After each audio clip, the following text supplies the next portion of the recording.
Ini sedang saya coba jajaki dan saya coba cari nih. Karena begitu statement itu keluar, tiba-tiba dimainkan kemana, kan kami sudah bisa men-trace. Kami juga bisa, mungkin mudah-mudahan, saya tidak marah dengan Pak Hasril, tapi saya marah dengan adanya pihak-pihak yang mencoba untuk memainkan isu kesukuan, isu agama ini, dan isu-isu PKI, DITI, dan sebagainya ini untuk dihadirkan kembali pada saat masa pandemi COVID yang kita butuh semangat persatuan dan spirit kesetiakawanan sosial. Saya katakan ini zalim sekali.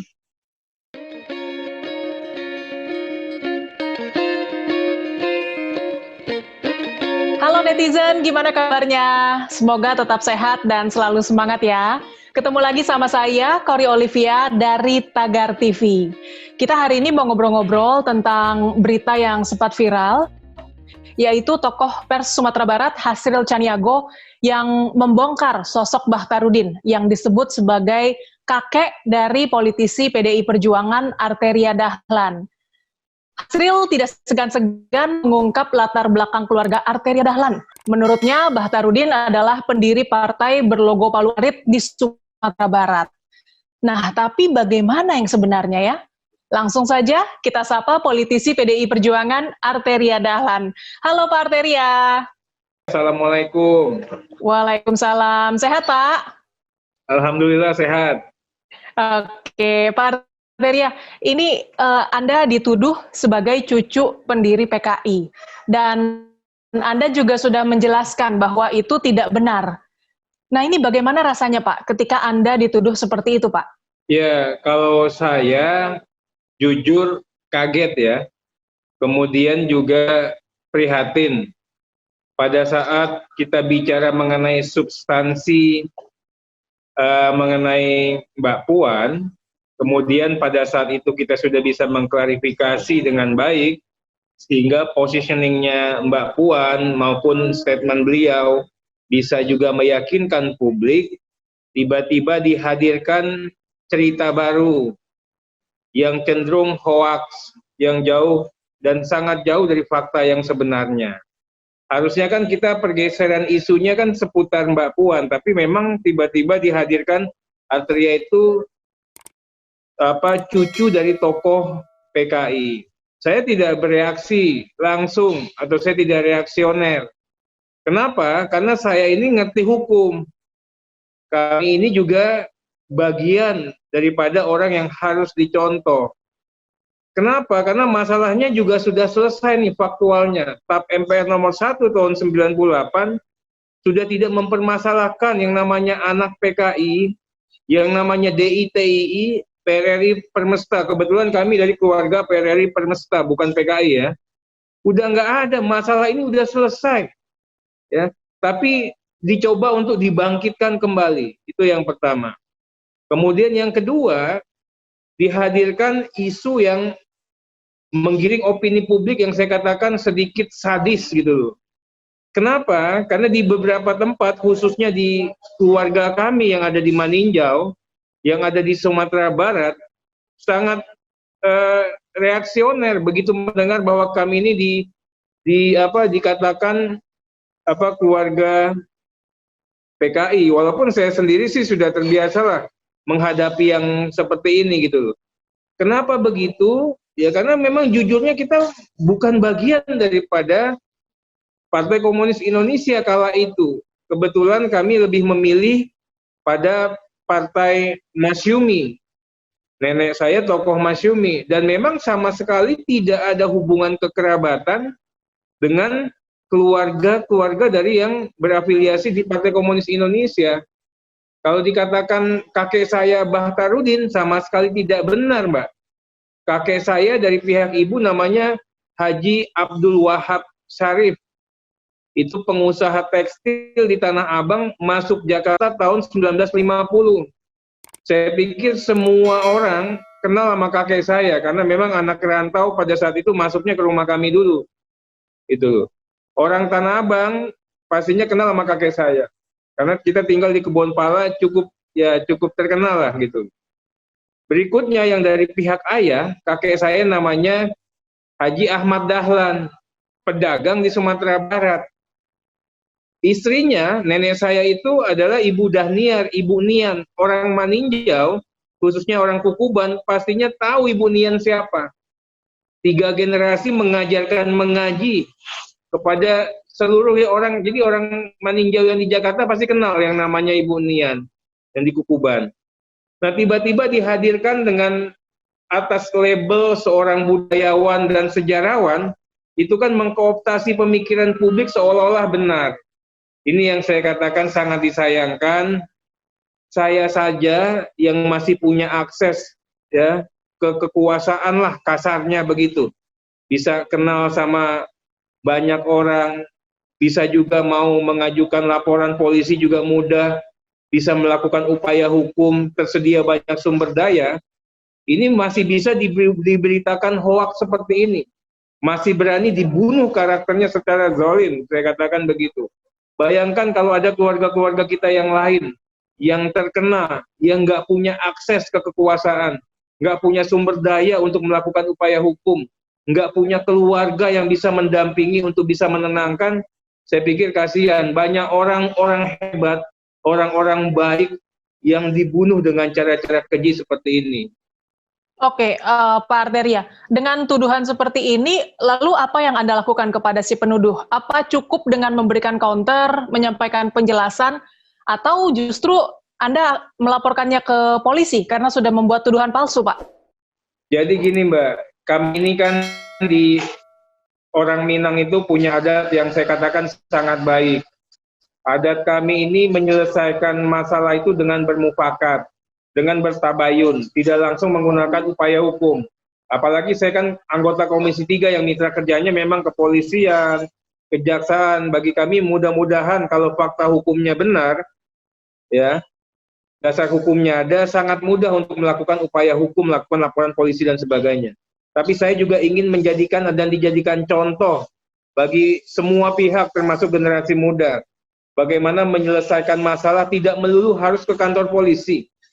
Kami di Minang itu namanya bertabayun dulu, meminta klarifikasi, meminta konfirmasi apa benar yang disampaikan, apa benar maksudnya seperti itu.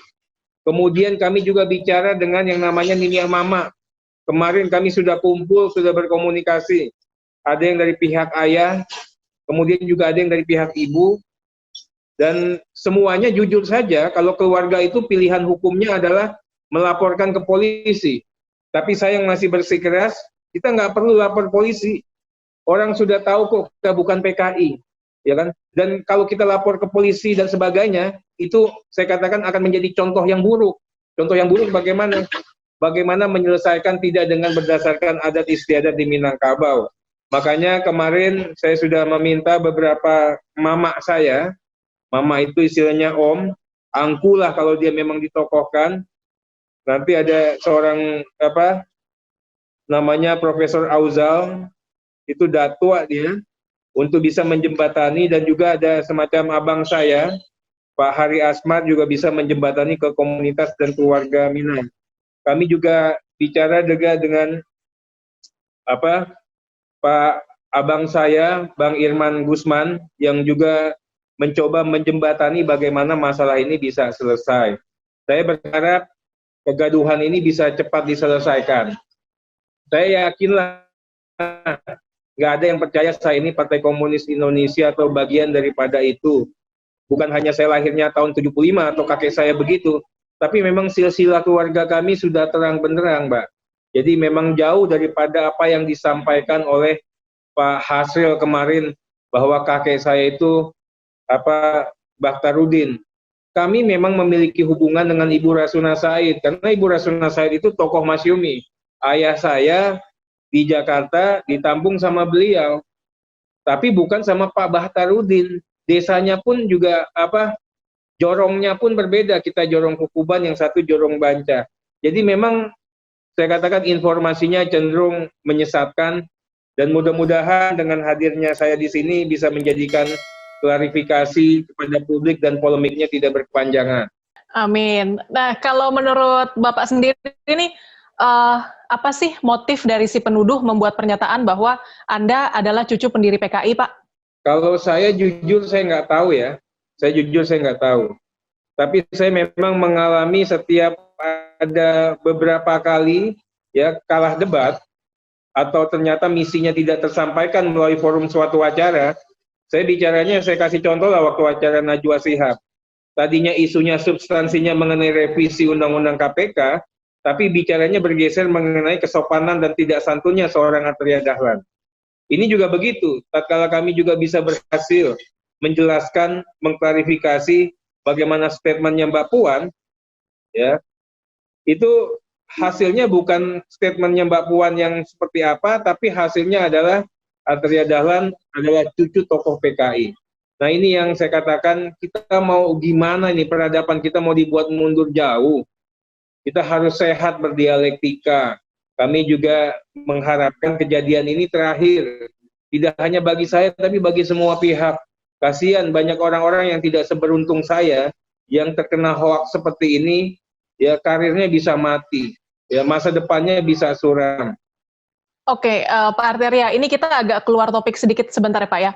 Pada masanya PKI memang resmi diakui sebagai partai politik di Indonesia dan ada pengikutnya ya.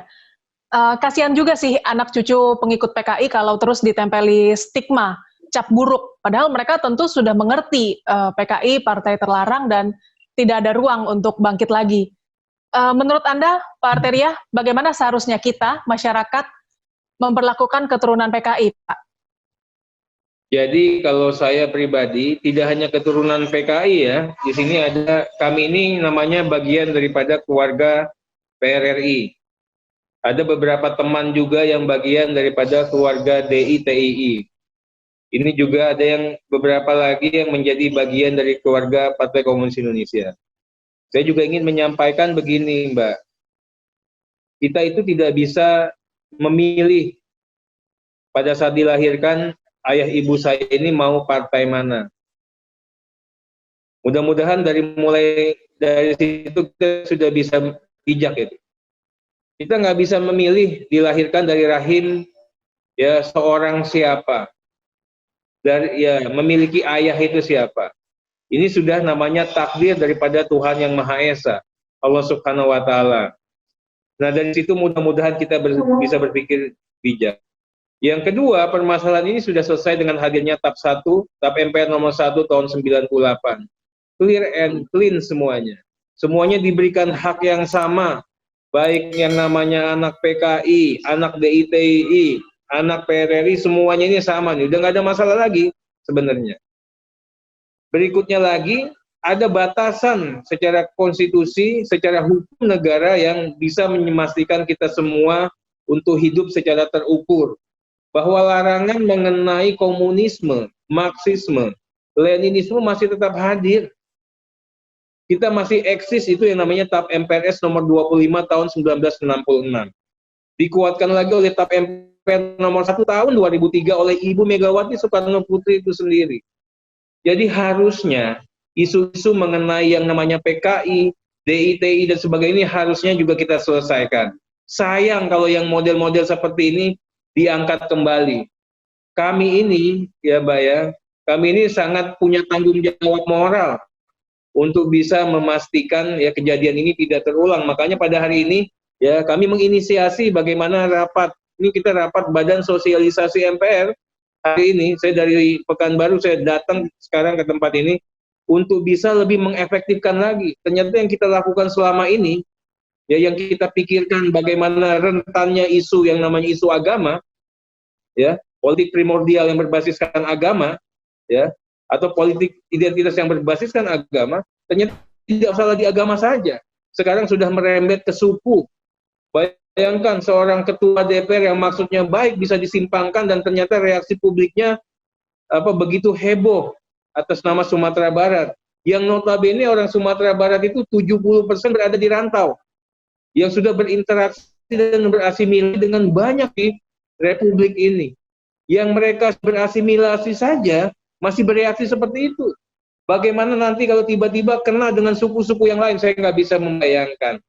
Ini menjadi tugas dan menjadi pekerjaan rumah kita semua. Dan mudah-mudahan saya berharap kejadian ini dan para pencetus atau inisiator untuk memainkan politik identitas, ya. Ini sedang saya coba jajaki dan saya coba cari nih. Karena begitu statement itu keluar, tiba-tiba dimainkan kemana, kan kami sudah bisa mentrace.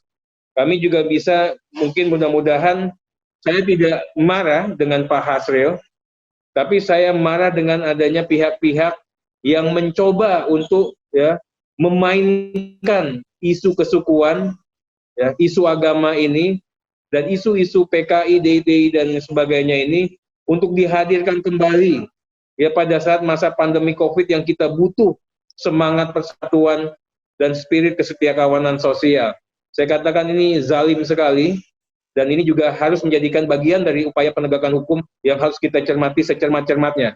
Makanya kami juga memohon nanti kepada Direktur Cyber Barreskrim untuk bisa memulai itu sejak dari pemberitaan yang disampaikan dan dilontarkan statementnya Pak Hasril, kemudian media mana yang mencoba untuk memainkan, kemudian juga siapa tokoh di balik itu, kemudian dimasukkan ke grup-grup. Ini juga sedang kita coba cari, mudah-mudahan dalam waktu yang tidak terlalu lama kita coba bisa temukan ini.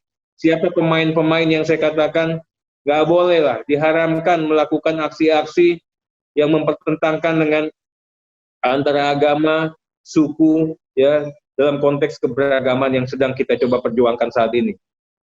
Oke, Pak Arteria, kita kembali pada tuduhan terhadap Anda bahwa Anda adalah cucu pendiri PKI, Pak. Apakah ada kerugian yang Anda alami dari tuduhan tersebut, kerugian pribadi dan kerugian secara politis, Pak? Kalau saya mengatakan, ya, kalau saya pribadi, saya ini mencoba untuk menjadikan dan selalu belajar bagaimana menjadikan diri saya sebagai figur yang nasionalis religius. Cenderung untuk berkompromi untuk kepentingan yang lebih besar.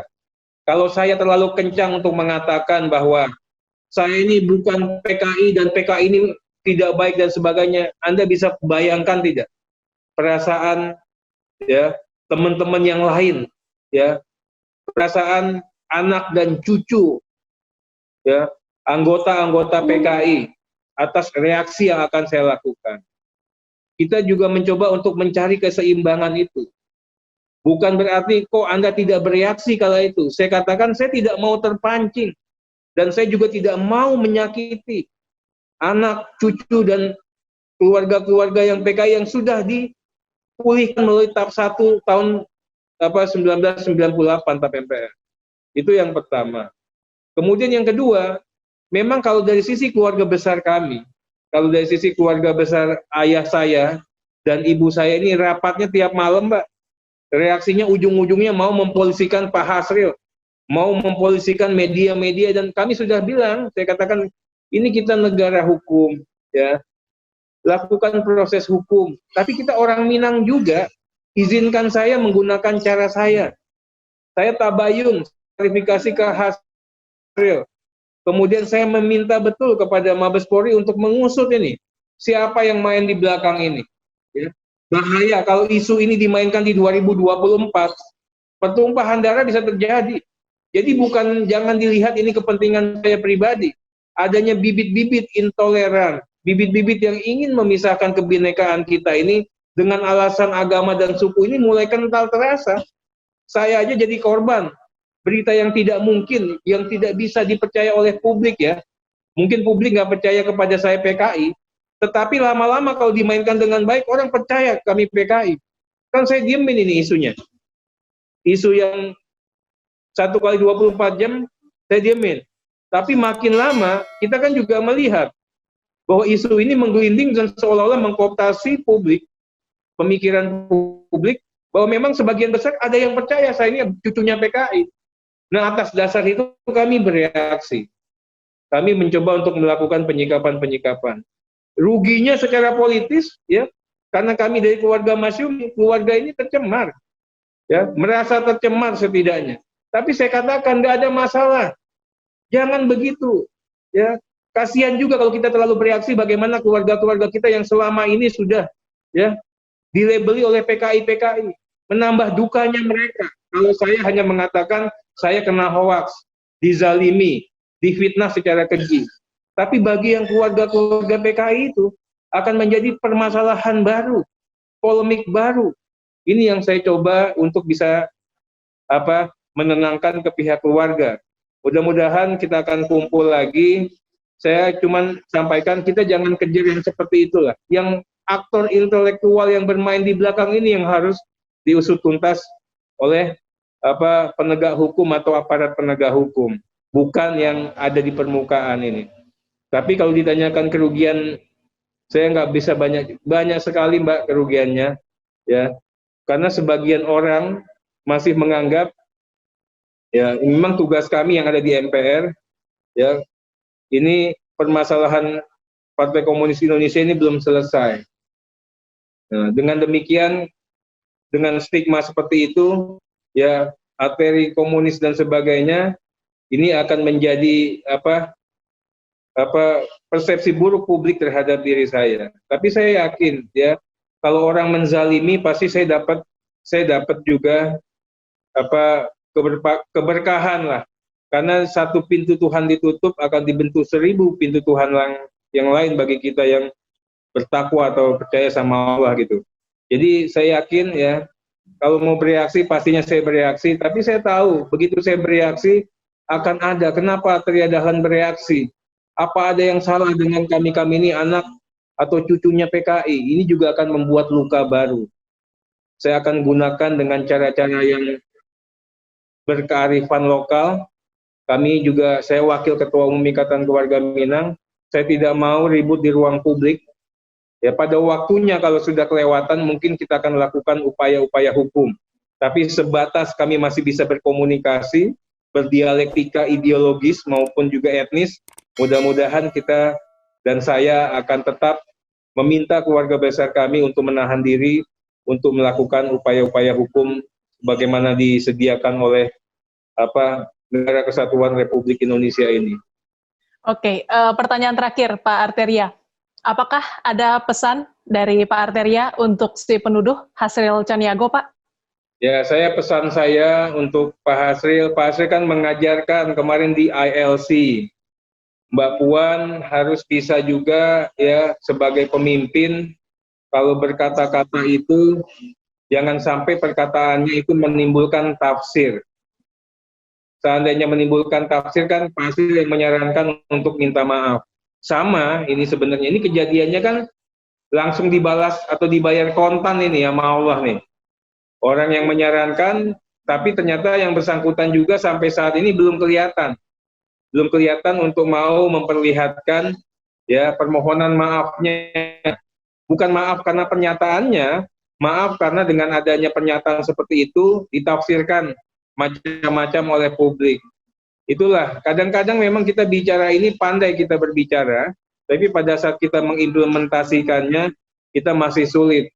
Saya ingin sampaikan sekaligus juga pesan saya ke Bang Hasril, inilah Bang yang dialami oleh Mbak Puan.